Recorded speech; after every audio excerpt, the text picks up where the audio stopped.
What's going on? I'm Cynthia Frelund, and this is the Numbers Game Week 11 TNF Primer, a preview of Commanders and Eagles through the lens of contextualized data, along with a few fun extra facts and stats to know. One fun fact, the dogs got to this lovely bone from Milkbone. My best friend works for Smucker's, which owns Milkbone, and the dogs destroyed it. Anyways, they also ate an entire box of the... Don't worry about it. They're going to be okay. It was a rough night. Anyways, thank you for allowing me to tell you about the dogs and for choosing to spend some of your time and energy with me. Let's get right into it. Last week, my model went 9-5 straight up, 7-7 against the spread, and 9-4-1 on totals, bringing my season to 66.4 straight up, 51.6 against the spread, and 53.6 on totals. I literally just finished coding, running simulations, and then writing an updated win total article that will be available on NFL.com/Frelund on Wednesday, November 13th.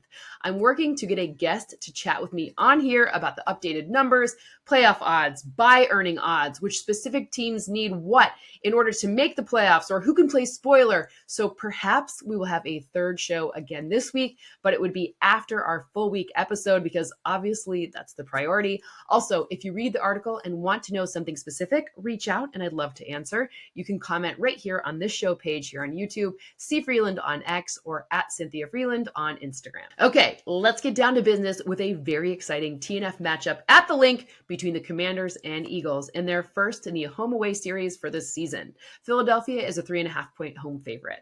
There are two overall offensive strategy notes about the Commanders that are very interesting because both happen to be strengths of Washington's offense and of Philadelphia's defense. First, the Commanders' offense hasn't really used pre-snap motion that much compared to the rest of the league. In fact, they use it at the fourth lowest rate. That happens to be 50%, so half of the time.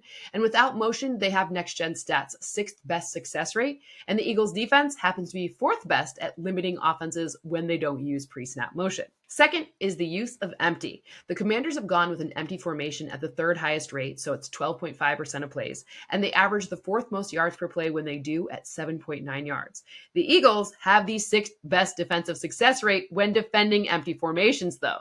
This might just be a game where Cliff Kingsbury adds or calls some plays in the playbook that include motion and perhaps considers using empty formations solely on downs where the defense really has to account for both the pass and the run, like anything under 3 yards to go.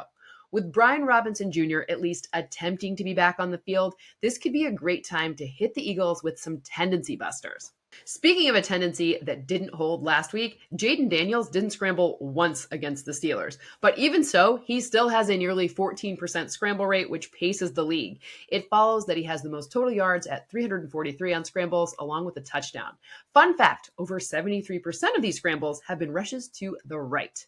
The Eagles' defense has only faced 13 total scrambles, that is fourth fewest, but they've allowed 86 yards and a touchdown, so that's a 6.6 yard per scramble average. Jalen Hurts, also a very good scrambling quarterback. In fact, this season, he's improved at creating big plays off of scrambles. 1/4 of this year's have earned at least 10 yards for the Eagles, up from about 1/6 last season. He's also been great at forcing missed tackles when he's scrambling. He already has 8 this season. He only had 7 in all of last season. This is also a strength-on-strength matchup as the Commanders have increasingly gotten better at not missing tackles, and they've allowed the 10th lowest explosive run rate on scrambles this season. I know that Dan Quinn preaches not missing tackles, but it actually is panning out so far with this defense. And FYI, the Commanders have the 6th best tackle efficiency metric. Next Gen Stats shows that they hit their target at an 88.5% rate. That's crazy. In the passing game, Jaden Daniels has the 2nd highest completion percentage on downfield passes. It's 59%. And he's earned the 2nd most EPA per dropback on them at 0.77. Daniels has targeted a wide receiver on a screen pass at the highest rate of pass attempts in the NFL, 12.2%. And more notably, he's completed 22 of 23 of those attempts. But the Eagles' defense not only is 3rd best in terms of completion percentage over expected allowed to downfield passes, but they're also 6th best at limiting yak given up to screen passes. Jalen Hurts is not passing deep on 3rd down this season very often. In fact, it's a career low 47%. So he's behind the sticks on 53%. That's also 7th lowest in the league. He's doing it because it's working though, because they're the 7th highest success rate team in terms of this. But this is another tricky spot to be in because the Commanders' defense is fifth best against this strategy. As for the wide receiver one notes, Terry McLaurin has aligned as a left outside receiver on a league-high 76% of offensive snaps. And by the way, he's been doing so as an isolated receiver on about 27% of them, which means likely a matchup with rookie corner Quinyon Mitchell is in store. Since the Birds' bye, Mitchell has dramatically increased how much he's pressed receivers. It was 2% prior to 34% since. McLaurin usually runs goes when he's pressed, and he has a league-high 4.1 receptions over expected against press coverage. A.J. Brown has a 37% target rate when the Eagles face man coverage. That's fourth highest in the league. He's earned the third most receiving yards over expected against man coverage at 106 yards, and also versus tight coverage, he ranks sixth with 136 yards.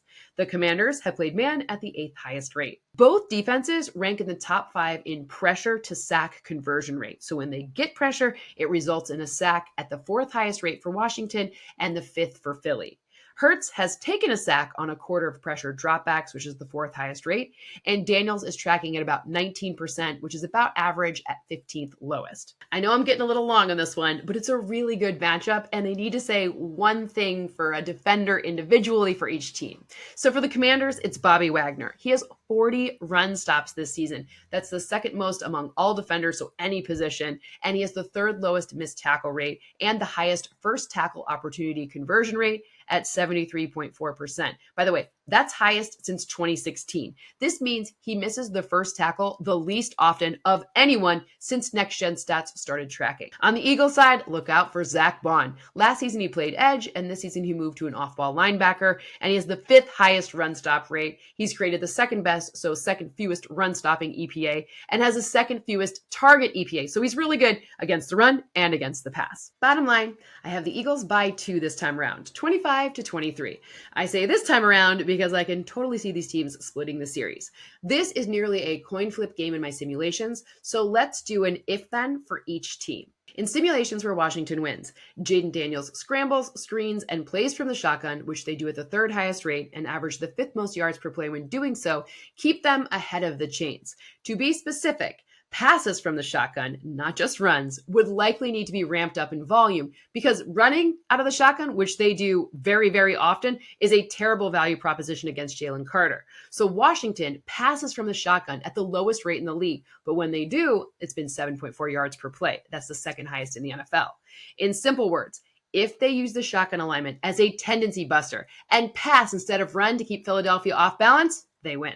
In simulations where Philadelphia wins, they win the explosive play game on offense. With Dallas Goedert on the field, the Eagles earn a full yard more before contact per carry. They increase their rushing success rate by over 9 percentage points overall. That means great things for Saquon Barkley, but also Jalen Hurts on the ground. With Devontae Smith in the slot, where he's been on over half of his routes this season, that's about twice as often as his first 3 seasons in the league. They also have 2 massive threats down the field. By the way, Smith has caught 13 of 18 for 187 and 3 touchdowns from the slot. Point being, if they can create all of those diversions and all of those diversity on plays, the Eagles win. I'm pretty excited for the spicy and bland menu today, so let's start with the bland. Remember, these are props that happen in at least 55% of my simulations. Number 1, Saquon Barkley to rush for fewer than 93.5 yards. I have him forecast in the mid-80s. This one is about that tackling note and the Bobby Wagner note, all from above. Number 2, Dallas Goedert to catch more than 2.5 passes.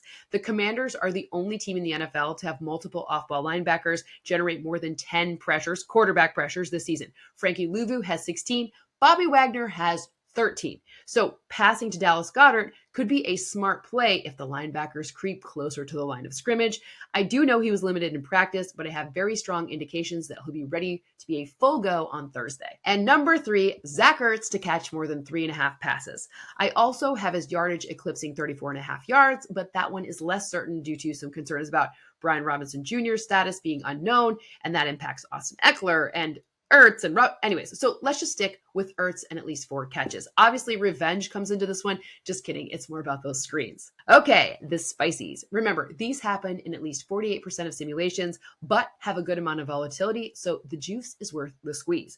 Remember to mix and match some blands and spicy. So 2 blands and a spicy is a regular amount of risk, and Two spices and a bland is a little bit hotter. It's what I like. I like upside. You get it. Number one, the Eagles have recorded a league low sub 27% success rate on opening drives this season. That's the lowest rate by any offense in any season since 2019. So first team to score, maybe Washington. Result of the Eagles' first drive, yeah, this one, most likely a punt. Number two, A.J. Brown to keep it under 80.5 receiving yards. I know I said the key to the Eagles' win is chunk plays, and they have the Eagles winning, but I gave a stat on Devontae Smith. However, he's been limited in practice with a hamstring early in the week. So Brown in the 70s, that's where he is in my model, aka it's a clue.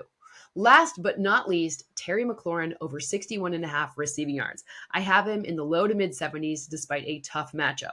However, what I said about the shotgun as a trick in this game to be a passing down as opposed to a rushing one would likely be the biggest benefit to Scary Terry. I'll see you back here for the full Week 11 episode in a day or so. Projections, scores, and more will be ready for you to use as you wish on Wednesday. Same with NFL.com/Frelund, where you can get the updated win total article. Thank you so much for hanging out. And if you like the show, please pass it along so we can continue to grow. And my